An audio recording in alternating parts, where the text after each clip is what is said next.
My name is Maria Santos, and I'll never forget the moment that changed my life forever. It was May 15th, 2019, during my high school graduation ceremony at Lincoln High School in suburban Denver, Colorado. The auditorium was packed with proud families, the air thick with excitement and the scent of flowers. I was 17, the daughter of Mexican immigrants who had sacrificed everything to give me opportunities they never had. As I walked across the stage to receive my diploma, wearing my cap and gown that my mother had saved for months to buy, I felt pure joy. My parents sat in the third row, my father in his only suit, my mother clutching a small Mexican flag. They had worked double shifts at the factory and restaurant just to be here today, watching their first child graduate from an American high school. That's when it happened.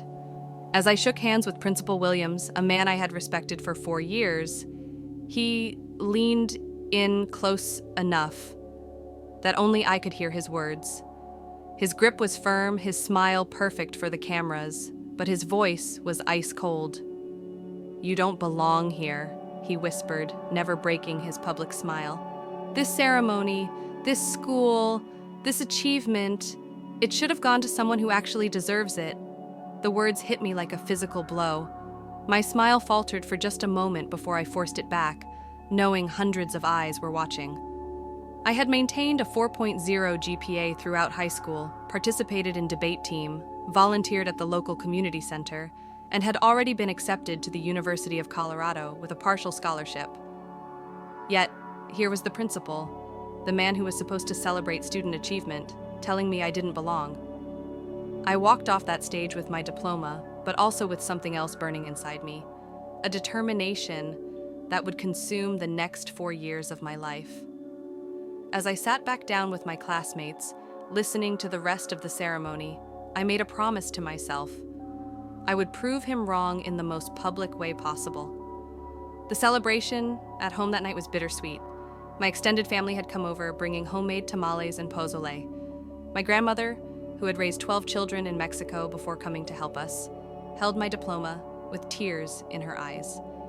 She couldn't read English, but she understood what this piece of paper represented.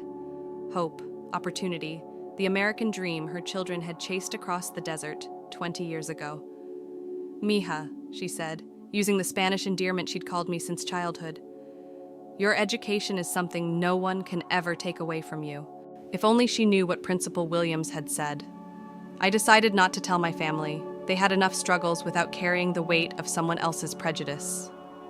Instead, I smiled, ate my grandmother's cooking, and silently planned my revenge. University of Colorado Boulder was a culture shock in the best possible way. For the first time in my life, I was surrounded by professors who saw potential instead of limitations. Dr. Jennifer Chen, my freshman English professor, became my first real mentor. She was a second-generation Chinese American who understood the unique pressures of being a first-generation college student. "Maria," she said after class one day, "your essay on immigrant identity was exceptional. Have you considered majoring in education? We need more teachers who understand diverse student experiences." That conversation planted a seed. Education. The field where I could make a real difference, where I could be the teacher I wished I'd had, the administrator who would never tell a student they didn't belong.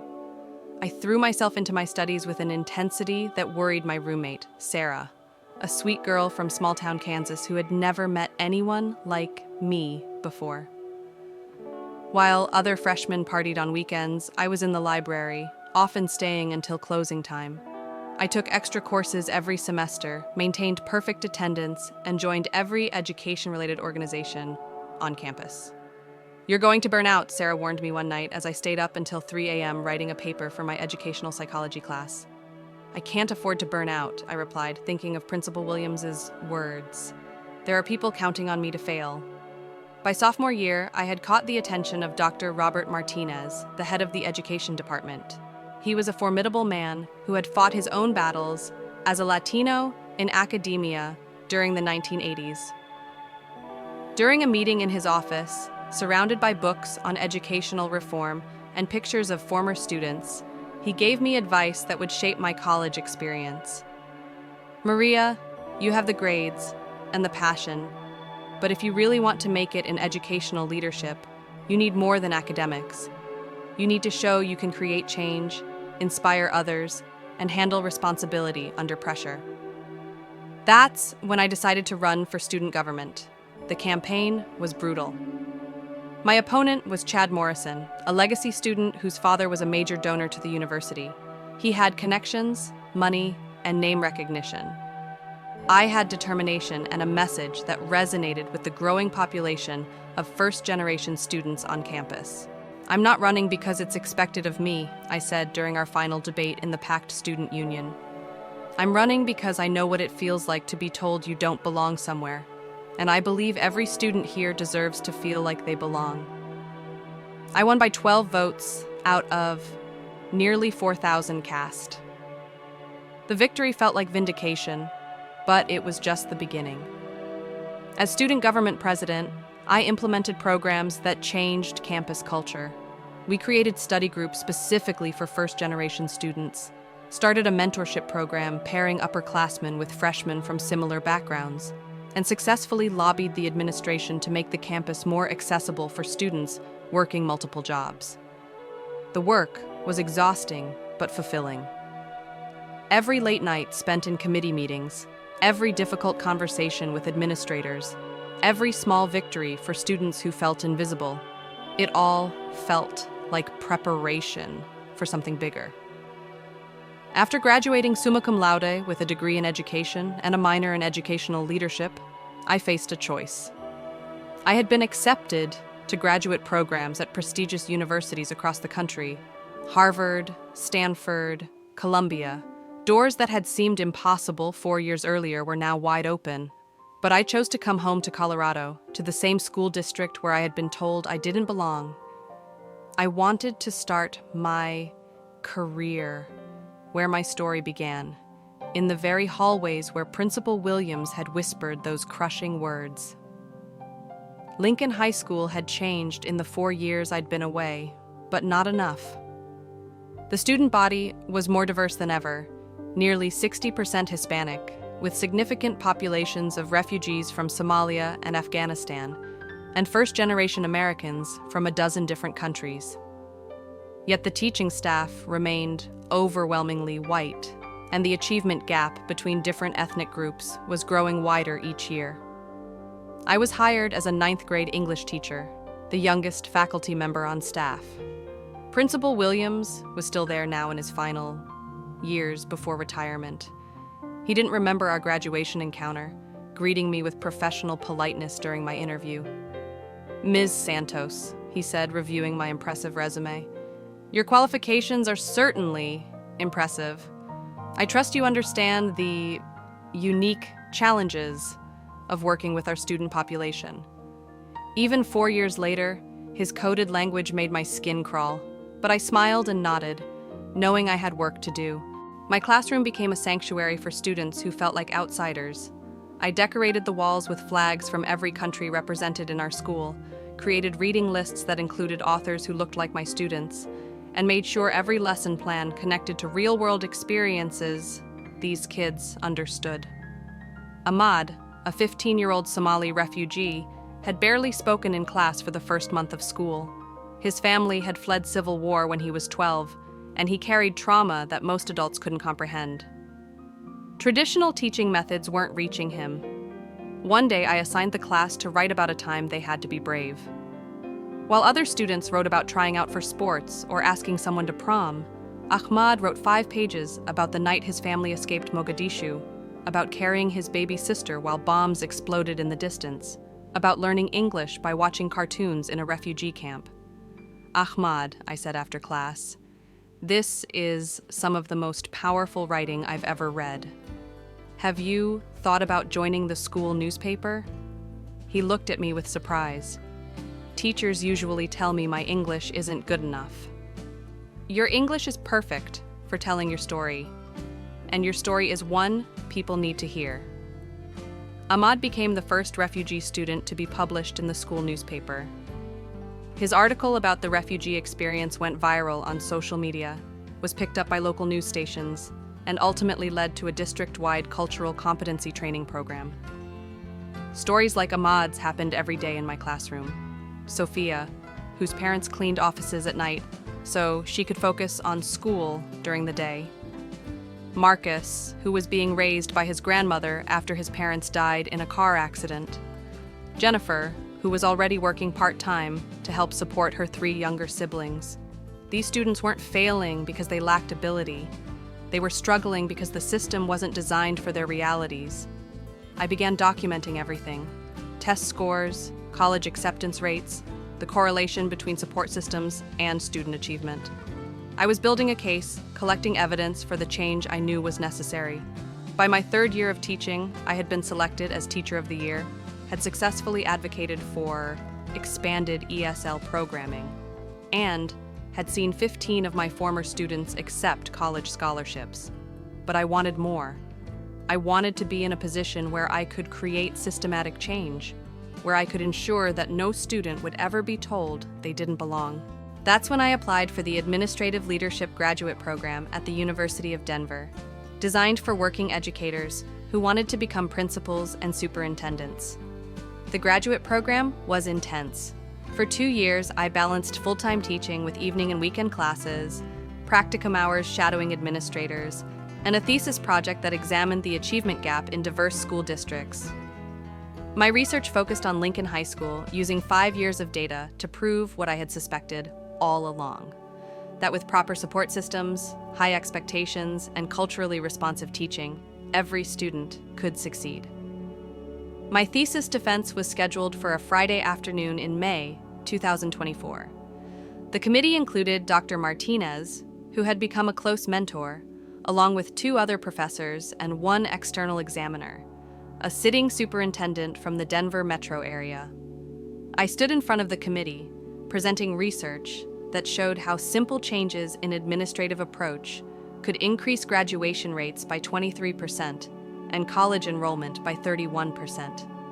My data was solid, my methodology sound, and my passion undeniable. "Ms. Santos," said Dr. Martinez after my presentation, "this is graduate-level research that deserves publication, but more importantly, it's a blueprint for real change. Have you considered applying for administrative positions?" 3 weeks later, I received news that would have seemed impossible 6 years earlier. Principal Williams was retiring, and the school board was conducting a national search for his replacement. The job posting could have been written for me. They wanted someone with classroom experience, advanced education credentials, demonstrated success with diverse student populations, and a vision for 21st century learning. I applied, knowing the odds were against me. At 26, I would be the youngest principal in the district's history. I was also Latina, female, and a product of the very school I hoped to lead. The interview process was rigorous. 3 rounds of interviews, a presentation to the school board, and a community forum where parents and teachers could ask questions. During the final interview, school board president Dr. Sarah Collins asked me the question I had been preparing for my entire adult life.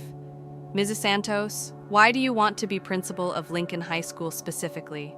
You could teach or lead anywhere." I thought about Principal Williams' words from 7 years earlier. I thought about Ahmad's story, Sophia's determination, and every student who had ever felt like they didn't belong. Because Lincoln High School is where I learned that belonging isn't something you're given, it's something you create, I said. Every student who walks through our doors deserves to feel valued, challenged, and supported. They deserve to see themselves reflected in their teachers, their curriculum, and their leadership.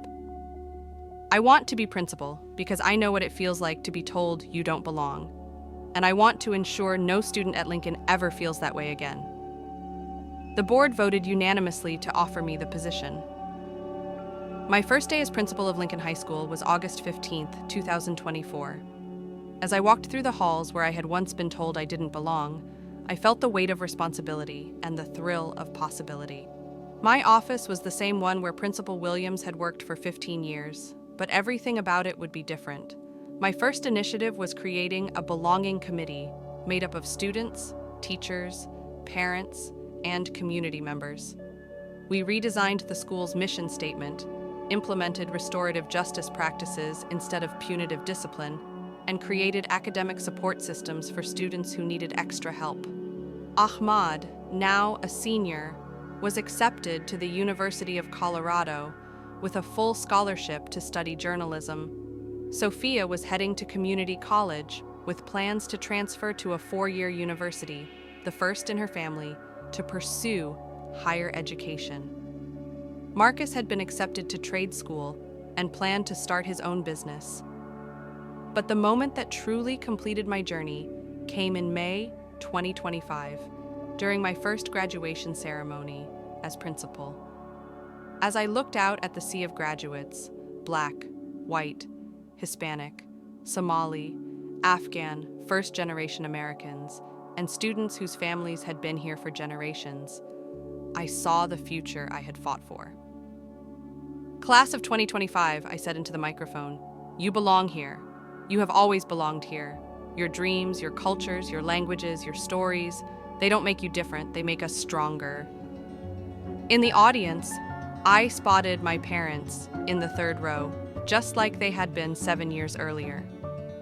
My father wore the same suit, now slightly faded but carefully pressed. My mother held a small American flag instead of the Mexican one, but her pride was identical. As each student crossed the stage, I shook their hands with genuine warmth, looked them in the eyes, and said words I had never heard but had always needed to hear. Congratulations, you absolutely belong here, and I can't wait to see what you do next. The ceremony ended with thunderous applause. But for me, it felt like the beginning of something much bigger. I had returned to the place where I was told I didn't belong, not for revenge, but for redemption. Not just my own, but for every student who had ever felt invisible, unwelcome, or underestimated. Principal Williams sent me a retirement card a few weeks later. Inside, he had written, "Best wishes in your new role. Lincoln High School is lucky to have you." He still didn't remember what he had said to me 7 years earlier, and that was okay. Because this story was never really about him. It was about proving that when someone tells you that you don't belong somewhere, sometimes the best response is to work hard enough to own the place. As I sit in my office now, planning for next year and looking at college acceptance letters from this year's graduates, I keep a small framed quote on my desk that my grandmother gave me. Education is the one thing no one can ever take away from you. She was right. But I would add this. Education is also the one thing that can help you take your rightful place in any room, at any table, in any building where you've been told you don't belong. This September, Ahmad will start college. Sophia is already taking summer courses. Marcus has his business plan ready, and I'll be here, making sure the next Ahmad, Sophia, and Marcus know from day one that they belong here too. Because that's what belonging really means. Not just finding your place, but making sure there's room for everyone else who comes after you.